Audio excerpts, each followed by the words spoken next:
This coach is so mad at Auburn, and I think it's hilarious. In the world full of podcasts, he's the undisputed heavyweight champion of hot takes, an Auburn sports homer, master of the book, and message board legend.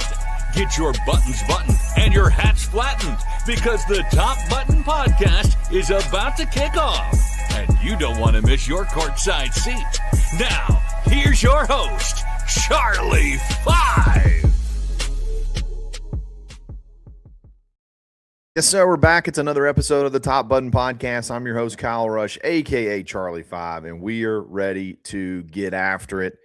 This story from yesterday with one of Auburn's assistant coaches and the head coach of Queens University is absolutely hilarious. I'm going to break it down. I'm going to do a little bit of storytelling to get you guys in on this. We're going to talk about Auburn's tournament hopes, man. It looks like everything that could possibly have gone Auburn's way yesterday over the last couple of days has gone Auburn's way. Are they in even without beating Tennessee? And then we're going to look at the Tennessee matchup. A lot of basketball talk. Sorry, Cheese. I know you're not going to be too happy about that, but we're going to have some fun doing it. I'm going to jump right into this story, okay? So everybody that follows college basketball, there's a pretty popular basketball podcast called The Field of 68. It's Jeff Goodman is one of the hosts. They go live like every night, and they had South Florida's head coach on there, and this is how we set the stage. The talk is on tampering, okay, and coaches having their players tampered with, and this is one of the comments that kind of got everything going. This is South Florida's head coach on other coaches tampering his players. I'll say that about this. We do a good job with our guys, and I've got a very close relationship with them. So any of these clowns out here that think they're gonna reach out to my guys before the season ends and start sending the DMs and having the third party, I will find you. I'm not like the rest of these college basketball coaches. We will have a face-to-face conversation. I can promise you that. You know we're clipping. Hold on, Goodman. Wait, you know we're clipping this. We're going to put this out there for everybody to see. No, I want it out there because there's some real clowns out there, and it may work with other people. It doesn't work with me. We're all going to be in Indianapolis. I will find you, and we should I repeat? What's the movie with Liam Neeson? Taken. I've got a particular set of skills that make me a nightmare for people. Hodgson, hold on, man. So, tough guy. Something about if you have your beard lined up really good and it's dark, it makes you a lot more tough. So South Florida's head coach is tired of people tampering, tired of reaching out. Hey, if you tamper with our guys, I'm gonna find you. I guess we're gonna fight. I don't know.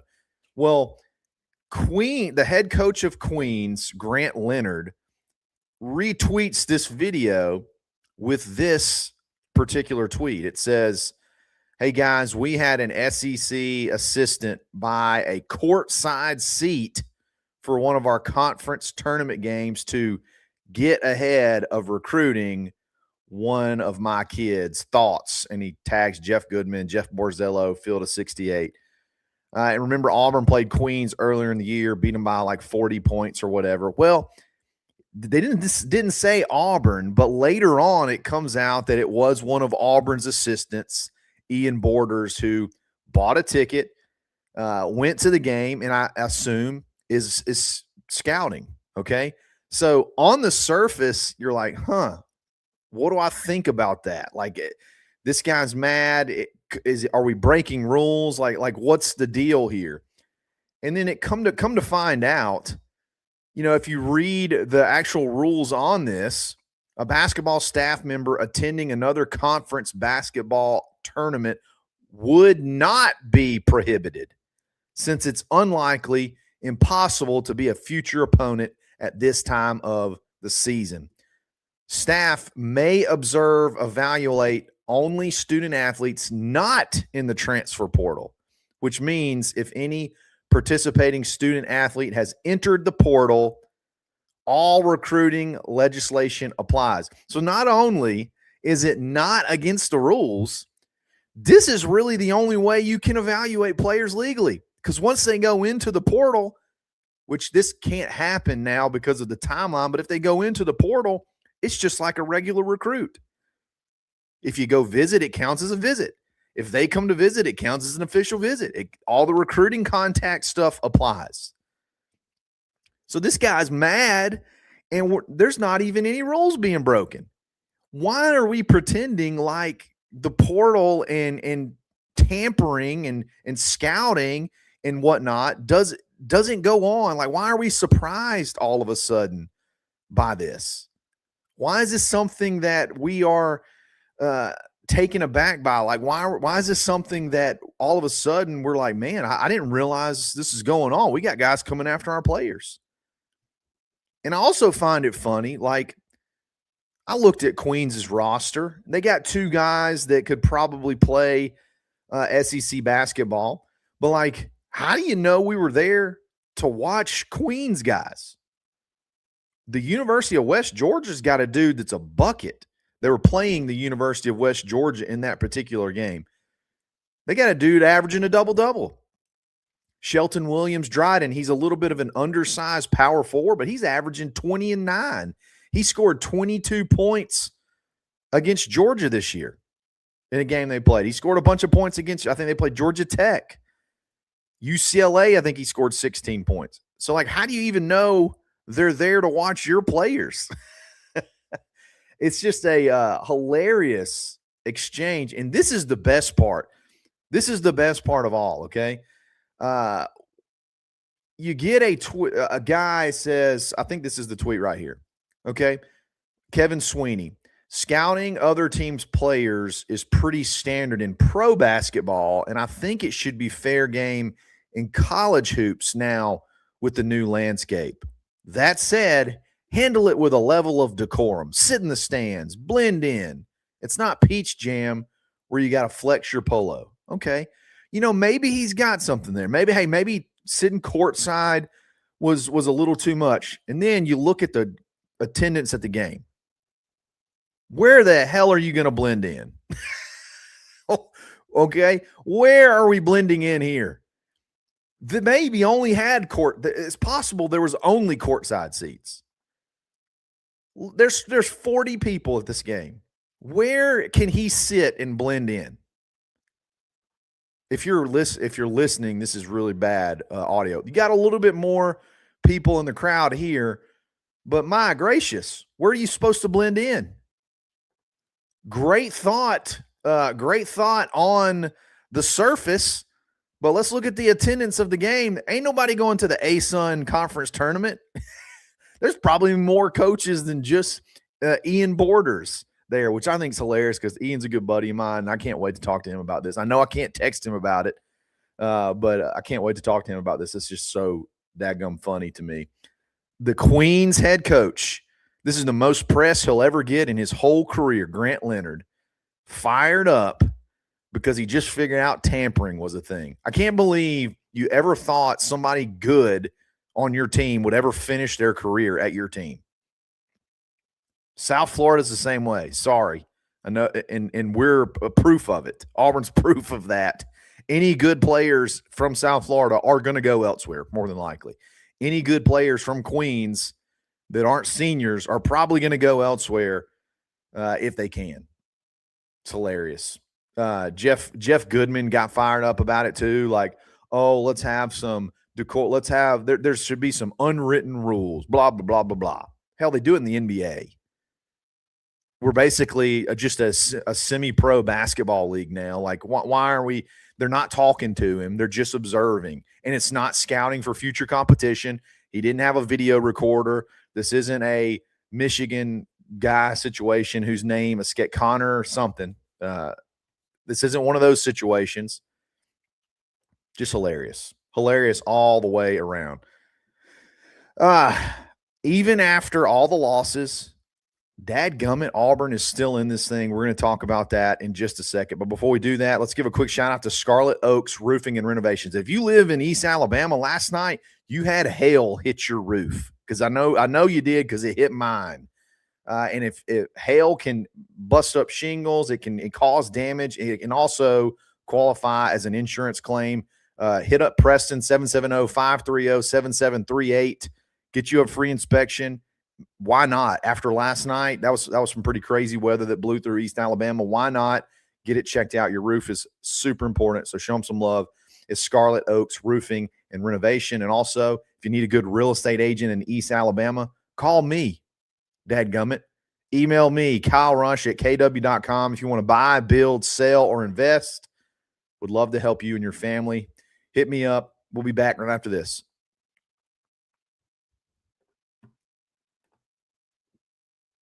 I know everybody's eyes are rolling when we talk about this, but I'll be danged if everybody's not doing everything they can for Auburn to still be in this tournament talk, man.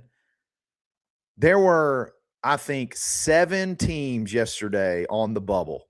I'm sorry, hold on, let me count. 1, 2, 3, 4, 5, 6, 7, 8 teams on the bubble yesterday, including Auburn, and those teams went 1-7 on the bubble, and Auburn was the only win. Virginia Tech, loser. SMU, loser. Indiana, the big one, because Indiana was like the last team in, and Auburn was the first team out, and then they like flip-flopped. West Virginia, loser. Cal, loser. Texas, loser. Cincinnati, loser. Everybody on the bubble that Auburn needed to lose lost. We keep hanging in there, man. And now it's to the point there. Joe Lunardi, the greatest bracketologist that's ever lived, ESPN, famous, knows more about basketball than Bruce Pearl. Even he is saying Auburn may not even have to beat Tennessee to be in. It's wild. Obviously, you want to get it done, but the team yesterday seemed a little bit more fired up in the second half. Don't know why it took that to get there. Only scored 30 points in the first half, scored nearly 49 points in the second half, and ended up blowing out Mississippi State by 18 points, 79-61. Kevin Overton got hot. Do whatever you can to keep him. He went 6 of 12 from 3. Pay the man. He's made himself a ton of money over the last couple of games, couple of weeks. He's one I think you want to bring back and build around, because he can get hot, and when he gets hot, he can hit it from anywhere. And he feels confident. He plays pretty good defense too. So great stuff from him. Tahad showed a little fire, particularly on the defensive side. Had a bunch of assists. He was sharing the ball. Looked pretty good. He's still struggling from 3, but he did hit 2 big threes. We were bad from the free throw line. We started the game, I think it was 2 of 8 or 3 of 9 or something like that from the free throw line, and then started hitting them towards the end. But, if you hit, if you just get to your regular 70 to 75% on free throws, you win by over 20 points. Auburn was a 7.5-point favorite, blew that out. I want to go back and look at Auburn against the spread because they've been terrible, and they just blew the spread out of the water. So I'm sure a lot of people lost money yesterday because Auburn finally covered, and they've been riding this train of betting against Auburn not to cover. So, JJ, we may have multiple we have multiple Jack Arses of the week this week. So it's going to be a good episode tomorrow for sure.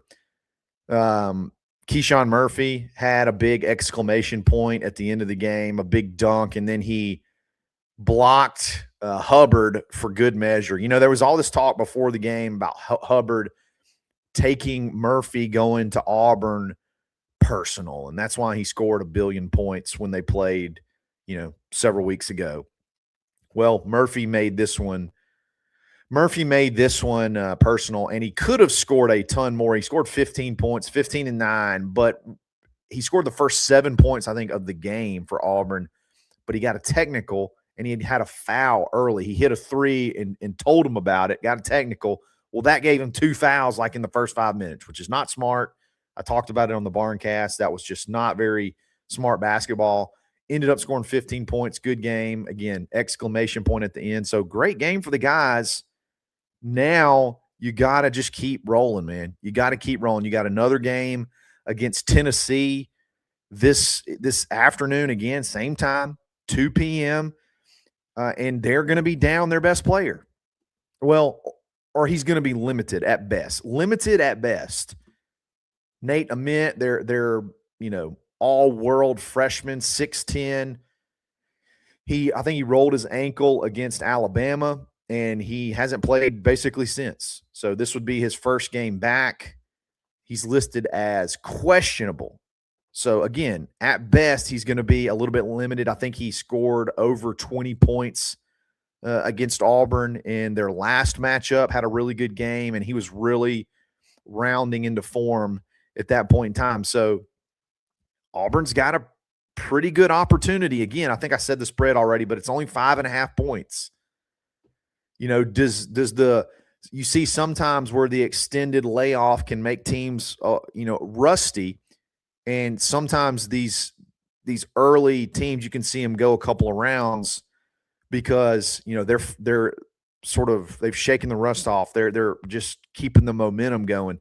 And then their legs normally catch them, and if they get to like the third or fourth round. But Auburn's got a really good opportunity. They're really fired up about this one too, and it's wild to me what it takes to get this team fired up.